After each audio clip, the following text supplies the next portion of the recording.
What's going on, guys, and welcome back to another episode of Career Mode. This is episode number 17, and we're starting today's episode off by looking at the successful negotiations page. Just look at the amount of players that have joined Watford and left Vicarage Road over the past two transfer windows. Absolutely incredible stuff. Of course, you missed the last episode. It was uploaded this morning. Once again, thank you for the absolutely phenomenal support on the video. I asked for 2,000 likes, and you guys put over 3,000 likes on it. Just incredible. Thank you so much for that.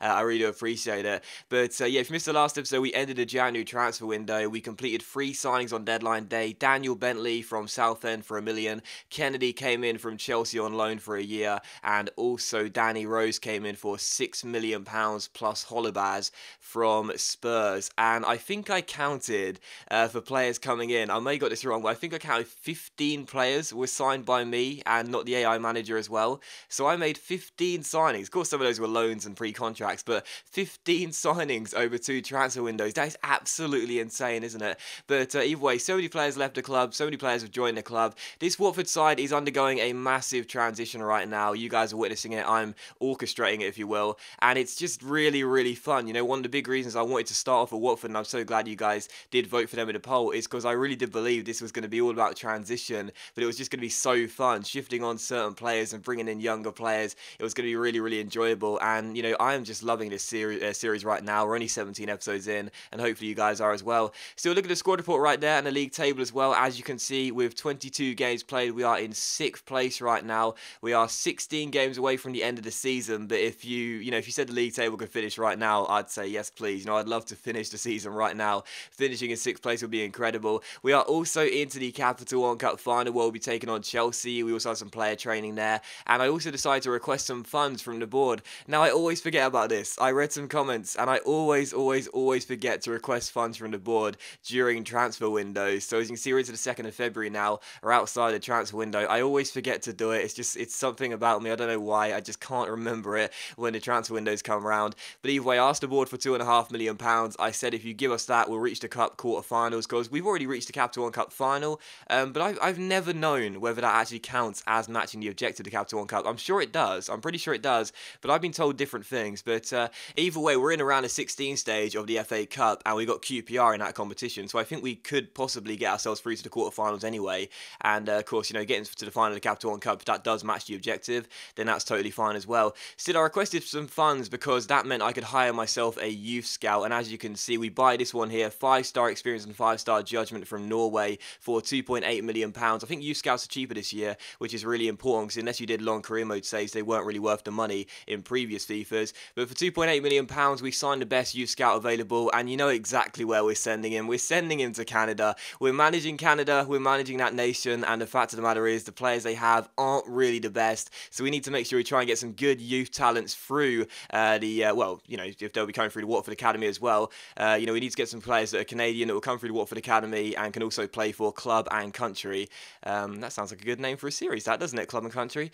But yeah, anyway, we get ourselves a youth scout, we send him to Canada, and hopefully he'll pick us up some decent players for Canada and also for the Watford team as well. So he's hired ourselves a youth scout, and yeah, hopefully he'll prove to be worth his money, and we'll get some decent young talents. Still, we take on Spurs for the first game of today's episode here away at White Hart Lane. Such an important position in the modern game at full-back, and they've strengthened, haven't they, with this signing? Yeah, and I think you're always looking for athleticism when you're looking at your full-backs, and this is a player that can get up and down all day. And of course, this will be the first game outside of the transfer window, which means that Danny Rose is going to come in to make his debut for Watford against his former club at his former ground. So this is going to be a pretty interesting game for our new left back. But the first chance of this game would fall pretty early on in the 11th minute as Spurs get on the ball and find Ryan Mason. Mason picks out Harry Kane, who keeps holding the ball here, and eventually comes inside towards Christian Eriksen. And the first shot of the game would sadly also result in the first goal of the game as well. The Scandinavian playmaker opens the scoring for Spurs, and that was a really, really nice finish by the Dane there. And sadly, the player who he beat on a one-on-one was the man making his debut, Danny Rose. You can see he receives the ball here, takes it round him nicely with a quick little turn, and rifles the ball into the top corner. Can't blame the new left back or anything, but either way, for the one player he beats on a one-on-one, it has to be the new signing, doesn't it, Danny Rose? But still, Spurs won, Watford 0. But as you can see at half-time, they really didn't do that much other than the goal, and we hadn't done much either. They'd had all of the ball, we couldn't really get it off them, but to be honest, it was still quite a slow-paced game. And in the 60th minute, we had our first first proper chance of the game.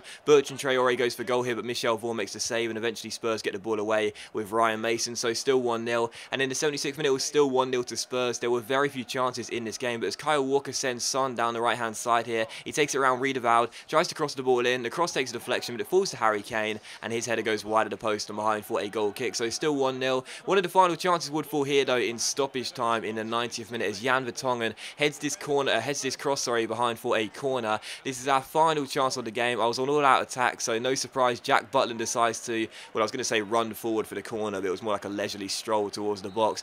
But Butland eventually, after about 30 seconds of waiting, gets himself into the penalty area to try and join the attack for this corner. The last attack of the game. Could we get ourselves a point? It's Ibarbo who swings the cross into the centre. It drops down to Jack Butland, who controls it and strikes it on the volley with the final kick of the game. But sadly, our goalkeeper shows why he's a goalkeeper and not a striker. He balloons the shot into row Z, and yeah, sadly, Butland can't grab the headlines as the shot goes harmlessly over the bar and into orbit. So, final score, Spurs 1, Watford 0. The final chance comes to nothing, but it would have been incredible had Jack Butland scored a 180 volley in stoppage time to rescue us a point at White Hart Lane. But sadly not, we lose, we get beat here. It is now 3 games without a win in all competitions, and also 3 games without a goal as well. So there's definitely some cause for concern right now, but either way, you know, we were away at Spurs. It was going to be a difficult game for us, and you know, it's a game where, don't get me wrong, I'm disappointed to lose and everything, but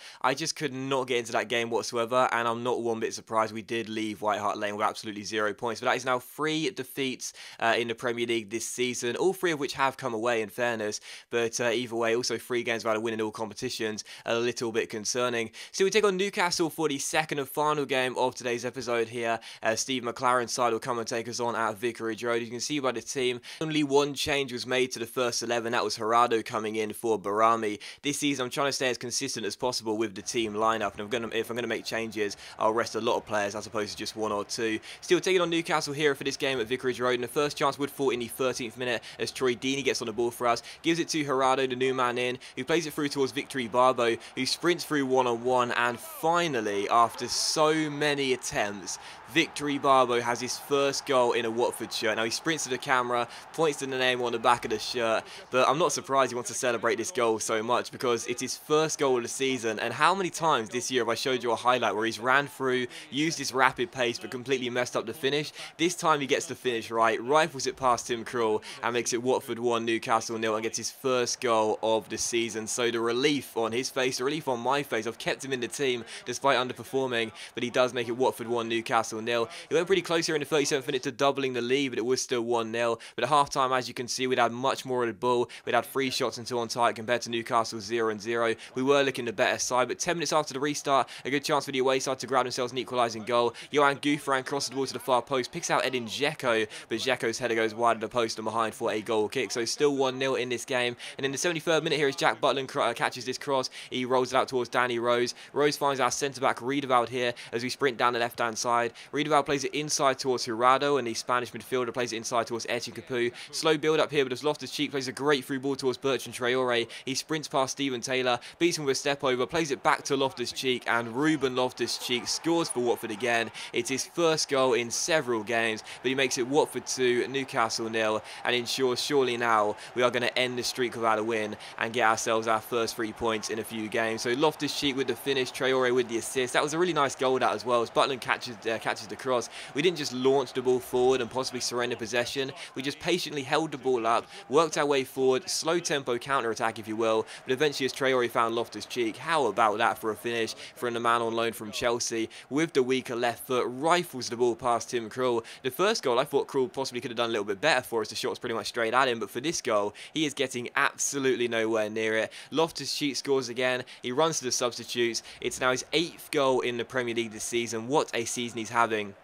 And he makes it Watford 2, Newcastle 0, and the points are surely now in the bag. And in the 82nd minute, a great chance to make it 3-0 and put the icing on the cherry on the cake, as I would say. Ibarbo goes down the left-hand side, sprints around Juan Jesus, gets himself inside to shoot, but the shot is well saved by Tim Krul and turned behind for a corner. So still 2-0 in this game. We were looking the far better side all through the game, to be honest. Newcastle had one good chance, but other than that, weren't doing too much. See from the corner, Wijnaldum has to head the header off the line and keep it at 2-0, and eventually Newcastle give the ball away away, and we also win ourselves a free kick. And from the free kick as well, the referee brings the vanishing spray out. Not really sure why with these conditions, but either way, free kick to us. Traore is standing over it, 29 yards out. Gave it to the right footer Gerardo though, in the team in place of Barami. Is this the moment we'll get our first free kick goal of the series? Yes, it is. It's Gerardo who gets it and makes it Watford 3, Newcastle 0. So 17 episodes in. It's taken a while. We've had quite a few attempts, but finally we score our first free kick goal of the series, and it is the Spanish midfielder who came in place of the dropped Barami. So what a great decision that was, as Gerardo gets his first free kick goal of the season, and also his